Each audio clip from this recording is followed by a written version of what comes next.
Hello दोस्तों, नमस्कार। पीके Yadav socialist YouTube channel में आपका स्वागत है। मैं सोशल मीडिया के माध्यम से इससे पहले बताया कि जुड़ना चाह रहा हूं आपसे और जुड़ा हूं, और आप लोगों से निवेदन करूंगा कि चैनल को प्रमोट करें, लाइक, सब्सक्राइब और शेयर करें, जिससे कि जो मैं आप लोगों को बातें बताऊं, जो हम अपने चैनल के माध्यम से अपने देश राष्ट्र हित की बातें करूं और जो हमारे समाज के हित की बातें करूं। मेरा उद्देश्य रहता है कि समाज में जो जातिवादी व्यवस्था है, जो धर्मवादी कट्टरता है, उसको ख़त्म करके एक समता मूलक समाज की स्थापना करना। इस स्थापना को, इस आंदोलन को आगे बढ़ाने के लिए हमारे इससे पहले तमाम सारे इतिहासकारों ने, हमारे पूर्वजों ने, हमारे तमाम सारे ऐसे लोग, महापुरुषों ने इस पर काम किया, लेकिन उसका असर बहुत दूर तक दिखाई भी दिया, लेकिन आज तक उसका इतना असर नहीं रहा जितना आज भी हमारे देहात में, गांव में, देश में सामाजिक रूप से तमाम लोग ऐसे हैं जो कम से कम ये देखते हैं दलित पिछड़े में आपस में जो है एक प्रकार की छुआछूत का जो भावना है, हीन भावना भरी हुई है, वो नहीं ख़त्म हो पा रही है। इसको देख करके जब मुझे बाहर निकलता हूँ, मुझे लगता है कि एक ही पेट से एक ही तरीके से पैदा इंसान एक दूसरे को कैसे हीन भावना से देखता है, किस प्रकार लोग एक दूसरे को हीन भावना, कभी कोई चमार बिरादरी से साबित होता है, कोई भंगी बिरादरी से, कोई महार बिरादरी से। हमारे भीमराव अम्बेडकर साहब को इस चीज़ों को बहुत सहना पड़ा। उसी कड़ी में एक नाम आता है, उस राजा का नाम आता है जो एक पहली बात तो प्राथमिक शिक्षा की जनक कहे जाने वाले, प्राथमिक शिक्षा के उन्मूलन के महिलाओं के शिक्षा के जनक कहे जाने वाले सावित्रीबाई फुले और उनके पति ज्योतिबा फुले, उनके विचारों को, उनके समता मूलक समाज के उत्थान के विचारों को आगे बढ़ाने के लिए सन 19वीं सदी के आसपास जन्मे, 19वीं सदी का आगमन हो रहा था, और ये सावित्रीबाई फुले और ज्योतिबा फुले के समाज का जा रहा था। उस दरमियान एक ऐसे राजा का राजगद्दी में बैठता है जो ओबीसी समाज का होने के साथ साथ वो ऐसा राजा कुर्मी समाज से आता है। कोल्हापुर राजा, महाराष्ट्र का कोल्हापुर राजघराने से ताल्लुक़ रखता है। शिवाजी महाराज का पौत्र, छत्रपति शिवाजी महाराज का पौत्र, जिसका नाम लेने जा रहा हूँ। 26 जून 1874 का जन्म, आज जो जन्मदिन विशेष पर उपलक्ष्य पर उन्हीं का जन्मदिन है, उसी के उपलक्ष्य में आप उनकी चर्चा करने जा रहे हैं, जो एक सामाजिक उत्थान के लिए बहुत बड़ा योगदान दिया। बाबा भीमराव अम्बेडकर साहब की शिक्षा में सहयोग करने वाले, आर्थिक रूप से, सामाजिक रूप से सहयोग करने वाले ऐसे शख्स का, और साथ में समतामूलक समाज की स्थापना करने वाले ऐसे राजा की बात करता हूँ। राजतंत्र के परिवेश में उस समय के हालात राजतंत्र के ऐसे रहे कि उस राजतंत्र के परिवेश में लोकतंत्र की मंशा रखने वाले उस राजा की बात को मैं सलूट करता हूँ, बार बार चर्चा करने की बात करता हूँ। आइए मिलकर हम उस राजा के सलूट करें। आइए सभी लोगों से निवेदन करता हूँ, उनके गुणों को आगे बढ़ाएं, उनके विचारों को आगे ले जाएं, उनके विचारों को हम लोग आत्मसात करें, जिससे कि कम से कम हमारे समाज का उत्थान हो सके। हम राजा बात करते हैं छत्रपति साहू जी महाराज की। छत्रपति साहू जी महाराज, मैं एक बार जन्मदिन फिर से बता सकता हूँ। 26 जून 1874 को जन्मे। उनके 3 साल की अल्पायु में उनके माता जी का देहांत हो जाता है। उनके पिताजी का नाम कापर साहब घाटके था, और जब माता जी खत्म हो जाती हैं सन 1884 में शायद उनका आनंदीबाई पटेल नाम की एक रानी गोद लेती है, जिनमें उनका छत्रपति नाम रखा जाता है। और उस छत्रपति महाराज को एक अल्पायु में 1894 में एक 20 वर्ष की अल्पायु, 25 जुलाई 1894 में 20 वर्ष की अल्पायु में राजगद्दी संभाली जाती है। उस राजगद्दी देने के बाद वो अपने कार्यों का इस प्रकार आगे बढ़ाते हैं कि जैसे जैसे उनके पास जिस प्रकार की समस्याएं आती हैं, जैसे उनको लग रहा था। छत्रपति साहू जी महाराज एक कुर्मी बिरादरी से थे, जिसे उत्तर भारत में पटेल कहा जाता है, कुर्मी कहा जाता है, और वहाँ महाराष्ट्र में से कुर्मी कहा जाता है। तो कुर्मी बिरादरी से आते, तो उनके साथ ऐसा हादसा हुआ जब उनका राज तिलक होना था, तो बताते हैं उनके राज तिलक को ब्राह्मणों ने, उच्च सभी पदों पर ब्राह्मण, उच्च पदों पर ब्राह्मण बैठे हुए थे, ब्राह्मणों ने अपने पैर के अंगूठे से राज तिलक किया था। तो इन चीज़ों को उनको जानकारी थी। इस वजह से उनके अंदर से एक भावना उत्पन्न हो गई थी कि मैं जब तक समाज का एक समता मूलक समाज नहीं बनाऊंगा। उस समय के हालात ऐसे थे, धर्म और जाति में इस प्रकार बटा हुआ था। इन चीज़ों को दूर करने के लिए उन्होंने संकल्प लिया और इस पर चर्चा की। उन्होंने बंधुआ मजदूरी तक को समाप्त कर दिया था। बंधुआ मजदूरी का नियम उन्होंने प्रतिबंधित कर दिया था। कोई भी व्यक्ति बंधुआ मजदूरी प्रतिबंधित कर दिया था। इसके बाद आती है चर्चा सन 1902 में उन्होंने एक नया नियम लागू किया, एक महिलाओं के लिए नियम लागू किया कि वो भी मालिक बन सकती हैं। और इसके बाद 1902 में उन्होंने 1912 में आती है बात, 1912 में जब 1912 में उन्होंने प्राथमिक शिक्षा अनिवार्य कर दिया।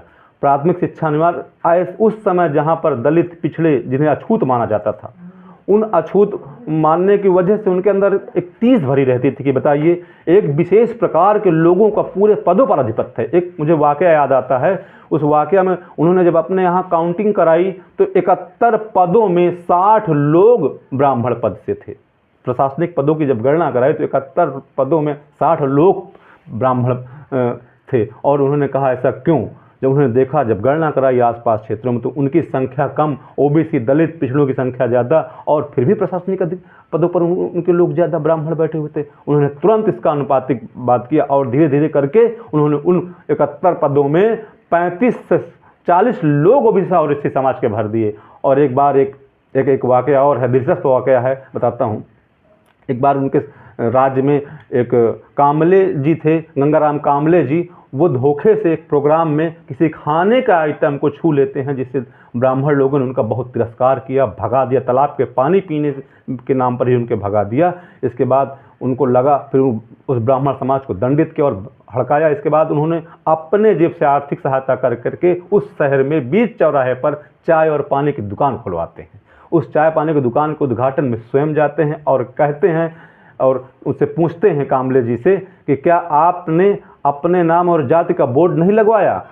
तो उन्होंने कहा नहीं साहब, ऐसा कैसे हो सकता, क्या जाति और नाम के बोर्ड से ही लोग मेरे नाम को जानेंगे? तो उन्होंने कहा नहीं। इसका मतलब, उन्होंने कहा इसका मतलब तुम पूरे शहर के लोगों को धर्म भ्रष्ट करना चाहते हो।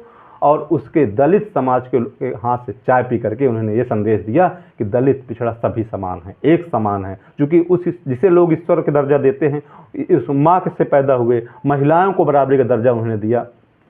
इसके बाद एक चर्चा और होती है कि बाबा साहब भीमराव अम्बेडकर जी को पढ़ने का पूरा आर्थिक मदद उन्होंने दिया। एक बार भीमराव अम्बेडकर साहब पत्र के माध्यम से छत्रपति साहू जी महाराज को लिखते हैं कि मेरी आगे की पढ़ाई के लिए मेरे पास धन नहीं है। तो वो पत्र जब उनको प्राप्त होता है तो कहते हैं, वो भी पत्र के माध्यम से जवाब देते हैं कि कृपया आप इस बात से संशय न रखें, निसंकोच आप इस बात के लिए बने रहें। आप अपने घर में अपनी पत्नी से भी यह बात कह दें कि जब भी उन्हें आर्थिक सहयोग की जरूरत पड़े, निसंकोच हमसे कह सकते हैं, आप अपने कार्यों में आगे बढ़ते रहें।